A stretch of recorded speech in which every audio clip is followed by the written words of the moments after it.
So now that we've covered all of the basic market structure theory, we're just going to very sort of briefly and quickly go over a bit of price action on the 4 hour chart.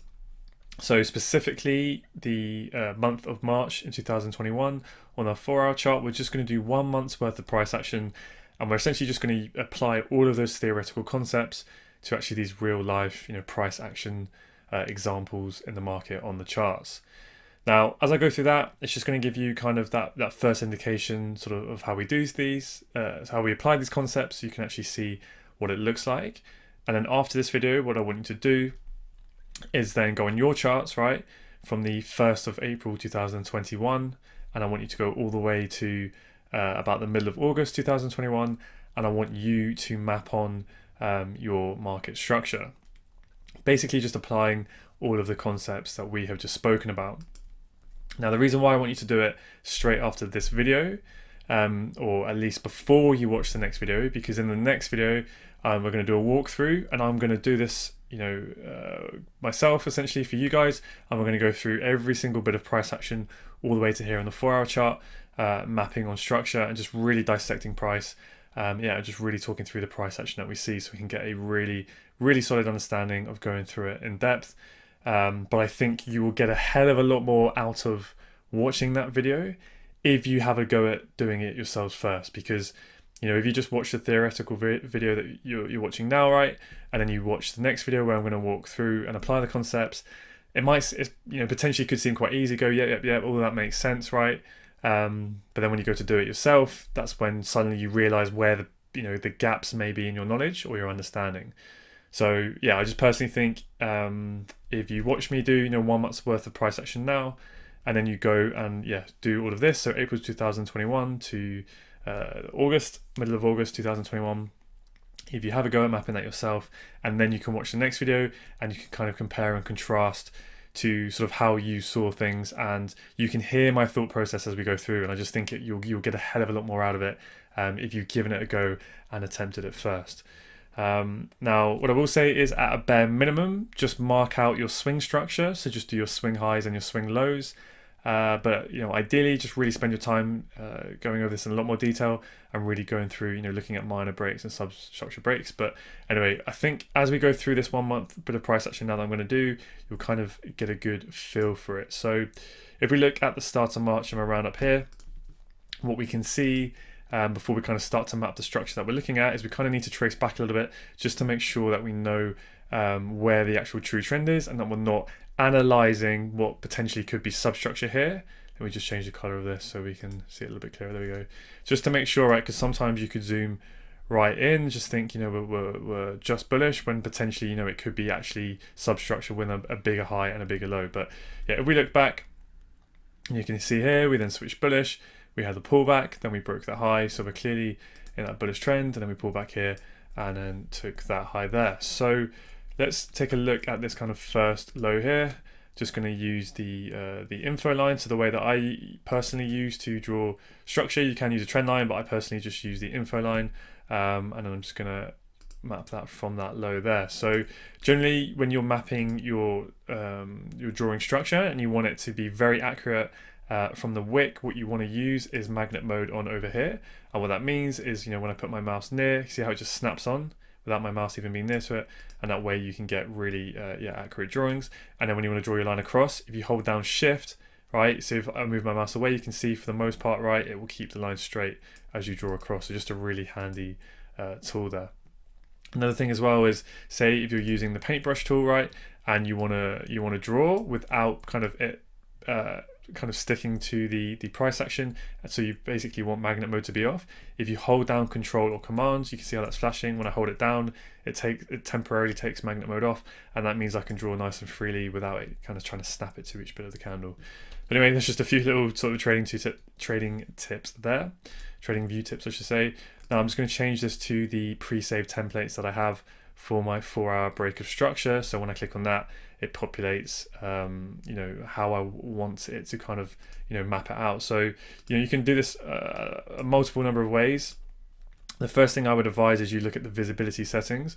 So when you draw your 4 hour structure, in this case, the way that I personally want this structure to show is to only show on this time frame and lower. So of course we'll talk about multi-time frame analysis in a much more detail in a future lesson, so don't worry about too much about this now if you don't really understand what's going on. But generally what I would advise is for whatever time frame you're drawing your analysis on, generally you only want it to appear on that time frame and lower, just because when you start jumping up the time frames it can make your charts look extremely messy. So yeah, that's what I would recommend, and obviously you can then put your text in here. Now what you also may want to do, I just have it in the middle just to keep it simple, but for a bearish break of structure you may want to switch that to the bottom, right? And if it was say a bullish break of structure, you may want to switch change it to the top and then save those both as different settings there. But I just keep it simple, just means I have to have one less click and just keep it in the middle, and obviously you can then change the style of the lines and have a play around with that all there. But yeah, that's essentially how I do it. So let's concentrate on actual structure. So we have a nice pullback here, we make that high, and then we come down and we get a closure below that low. So where is our swing high at this point? When we get a closure below the low, it's this point up here. So this is a tool I use, and if you open up the symbols, just essentially use this circle just to mark out the swing points visually there as well. So we get our break of structure to the downside. Now, did we have any indication that potentially price was starting to weaken and come down lower before we actually got that break of structure? Well, if you look here, what did we have? We had a movement up, right? And then you see this candle here, right? It fails to breach this candle's high. This candle, let me zoom right in and you'll see exactly what I mean. So you see how we move up and we pull back, right? Because that candle, if I move this out of the way, fails to take out this candle's high, right? So that means it's a minor pullback and we get that break of structure to the upside. So what that means is that because that took that minor high, it now means we have a minor low here. So then when price moves up and then comes down and spikes that low, what we have is a minor break of structure once we get the candle closure below that low, but we also have a change of character, right? That internal change of character. So I can also mark that out here.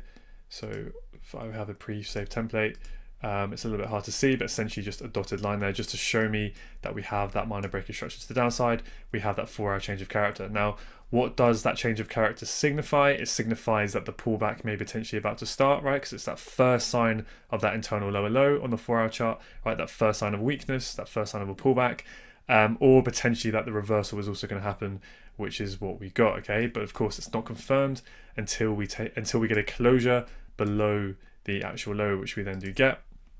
Then price continues to move down. Now, this for me is just a bit of a minor pullback, right? It's just a pause in price action.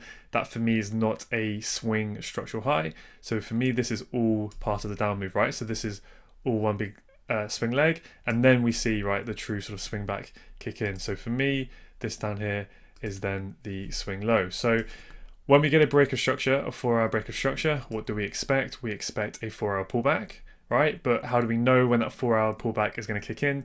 Well, of course, there's plenty of confluence that we can use, such as supply and demand zones and liquidity concepts and multi-time frame analysis. But that's all the stuff that we're going to get into in a bit, right? We haven't spoken about any of that stuff just yet. So right now, all I want you to think about is just the concepts that we have learned, right, in this lesson about market structure and just on one time frame, and keep it very simple. So just based on market structure alone, what can we use to signify that the pullback or the run has ended and the pullback is about to kick in? We can look at those minor breaks of structure, right?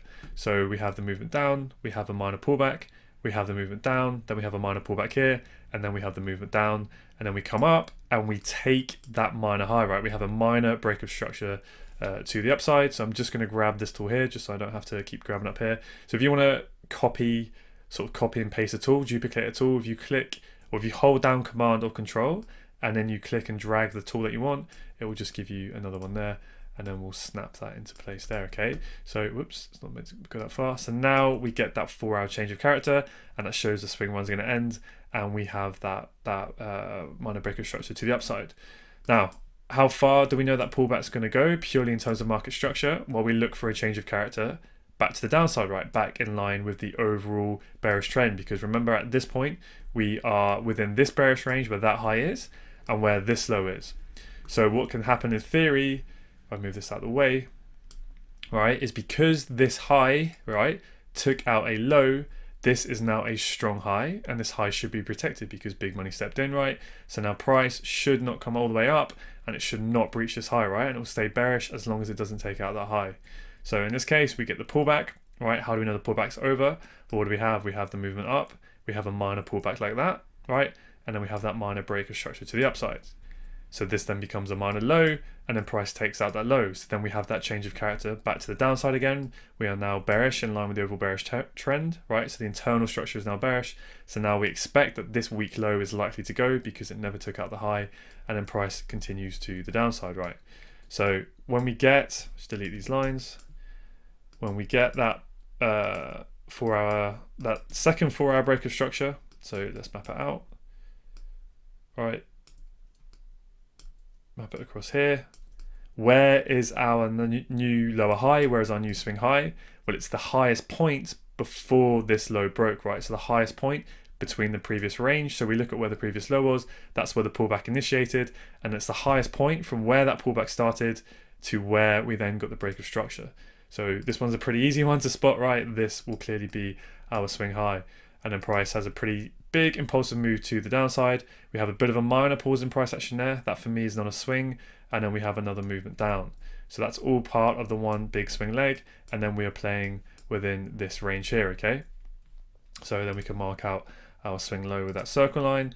And now, how do we know, or sorry, what I should say is, what do we expect after a 4 hour break of structure? We expect a 4 hour pullback, right? How do we know when that 4 hour pullback is likely to begin? Well, we can look for a change of character to the upside. And what do we get? We get that minor break of structure over here, right? And then that is our change of character there to the upside. Now, there was a substructure break before, right? Because this is the minor high, and then we get the movement down. Now we get this movement up here, and then price breaks this high here. But that is purely just a substructure break, right? So it's not as significant. It is a sign, but it's not as significant until we break minor structure, of course, which is more significant than a substructure break. So that's your first real kind of decent change of character that the pullback is kicking in. But again, the trend is quite strong in this case, so we get the movement up. Then we come down and we take out this minor low, so we do get another change of character to the downside. So potentially now this is going to be our 4 hour new lower high, our new lower high, and now we can look to start to target this weak low, okay? So we get that movement down. Now price does change character again to the upside, right? But it never takes out this high, so it kind of stays bearish, right? That lower high is, that potential lower high is never breached, and then we start to change character again to the downside again, and then we start to go, right? So it's not always super nice, but you get a nice little trend where you're moving up, you get a change of character, and then it just goes straight away, right? Sometimes price can chop around a little bit, start to form a bit of a range, and it can get a little bit more complex.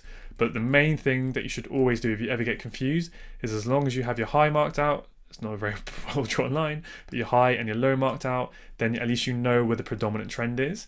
And as long as you're kind of looking for shorts, you're not going to go too far wrong, right? Because you're trading with the predominant trend in that case. So then what do we have? We get our 4 hour break of structure. Now, a really important but kind of simple point to note is that we never actually know that this is a confirmed low high, right? Until we get this break of structure and the candle closure below that low there, because you can see everything you want to see, and you can see prices coming down really nicely, right? And you can have really high conviction that we are going to get that break of structure and we are going to get that lower low, but price can still come all the way down to here, and then it could go all the way back up again, right? And we could get a break of these highs, and price could keep going up. But remember, we are still within this bearish range until that high is taken out. So all that means is we've just formed a bit more of a complex pullback before potentially we may then go, right? So remember, this lower high here that does eventually form is not confirmed until we get that break of structure. But of course, we can start to anticipate that it may be the lower high when we start to see those bearish changes of character, right, to the downside. So just do another little bit towards the end of the month, and then we'll start to wrap this up. Right, so where is our swing point? I've drawn it on already, so I've given you the answer, but you can see that was just about the highest point before that low broke from the previous range, right? You look where the pullback started, and you just find the highest point from there before the low went, and then we are in our next swing range. Now, once we get that break of structure, we start to pull down, and then we get quite a decent pullback there. So this is kind of one of those ones where it's a little bit subjective whether you would call that a swing pullback or if it's just a minor pullback. For me personally, I'm happy enough to call that a swing pullback, right? It's a decent number of candles. We had a pretty big sustained move there, and then we eventually took that low. So I personally will be calling that swing structure. Now, this is where trading, it's a little bit of a gray area. Everyone's going to view things slightly differently. And if you don't view this as swing structure, right, and you view this entire leg as the swing, that's okay, right? That's more than okay. But the main thing is that you are always consistently viewing structure that way, and you always map it the same way like that, right? So it doesn't matter if you do it the way I've just done it or if you do it more conservatively. What it matters is that you do it consistently. Because remember, we are playing a random game in an uncertain environment. So how do we increase our probability of getting consistent results in a really inconsistent arena? Well, we have to be consistent in the variables that we can control, right? And obviously our analysis is what we have control over, so we need to be consistent in how we're mapping it. So that's just kind of a point I would want to make about that. Okay, so then we then get that lower low, right? And then this would be my lower high here at that point, and we are then playing within that bearish range between here. So that brings us pretty much to the end of March.